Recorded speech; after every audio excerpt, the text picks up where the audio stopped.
Okay, everybody, you've got Keith here from Blue Cord 360, and I'm going to make my first video tutorial, and I don't know how good it's going to be. So, what we have here is about 30 white bass that I caught yesterday.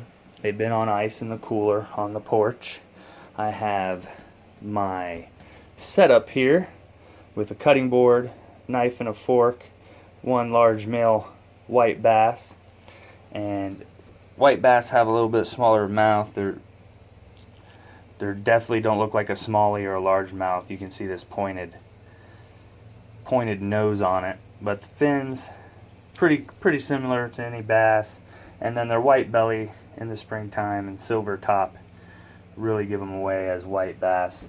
They run after the full moon, the first full moon of May. They will run to the northern end of lakes and into streams and cutties to spawn. And if you find a hole in about a little bit, you can catch a lot of bass. Alright, so I have a cold water tank, which is my sink here. This is where my finished fillets go in. Alright, I have a bucket over here for my fish guts and fish parts I'm not going to use. You can feed them to your dog if you want to. My wife won't allow that. Unless, you know, we were in a survival situation, then maybe she would. So I'm going to show you guys how I fillet these white bass with my knife. Now, I'm using a kit that I bought a long time ago online. Not really a long time ago, about 3-4 years ago. It is just a butchering kit by Outdoor Edge. I think it's like, it was $60 some when I bought it. They're not premier knives, alright? So the first thing you need is a very sharp fillet knife, and I have this little sharpener that comes with the kit that I run it through, try to get it sharp. And because these knives they're good, they taken down many a deer now. Butchered about 3 deer last year. I got 40 or so white bass just like this year. They filleted all those. And so first you get behind this fin right here, and you want to use the, you know, not the pointy part of your knife, but the long edge of your knife, and just cut down right to that fin. You know, the white part kind of denotes where the belly is, right?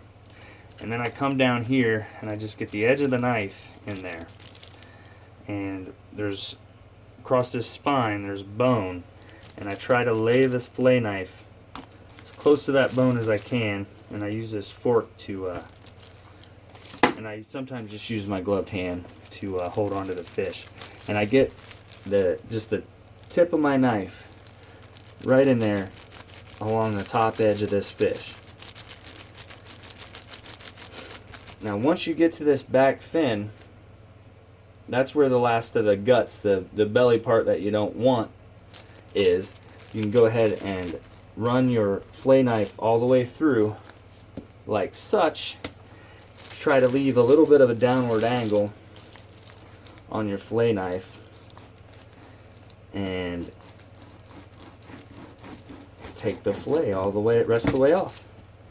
So now you're gonna have this right here, and this is where the professionals really get all the fillet out of here.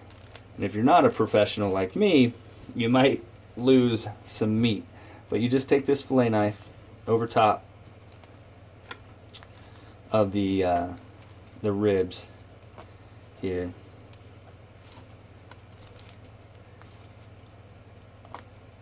and all the bones.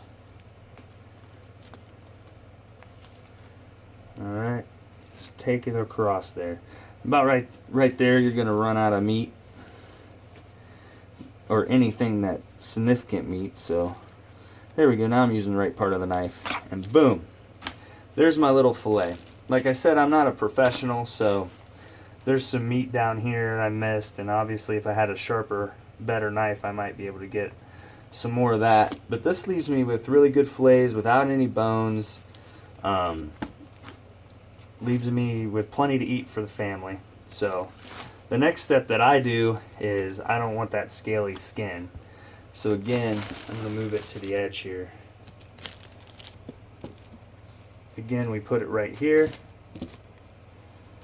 and sharpen up our knife again, because this takes a really, you need a really sharp knife. And I just hold one end down with this fork, get it started. And then if you notice, I just got a slight angle on the knife, and I brought it to the edge of the table so my handle can be off the table, so I can really get it close. You just run that knife all the way down like so, and I've now separated my skin. So I throw my fish stuff in my cool water. You can even get that colder, put some ice in it. I throw my my skin away. So basically I'm gonna go ahead and do this and just poke into this gut. Alright, so that's all the nastiness in there we wanted to avoid. Alright, and we avoided it, so boom. I mean, some people will cut the guts, just gut the fish and then cook the fish whole and eat it that way, which, you know, in a survival situation you want as much protein as you can, and you could do that. But a harvest like this, I'm just packing away free calories for my family. So I hope you enjoyed this video, and I'm going to discuss how me and one of my army buddies went about catching all these and what gear we used and stuff like that. I'm not going to tell you the location because it's secret. If I ever took you there, I'd have to blindfold you. All right, thank you.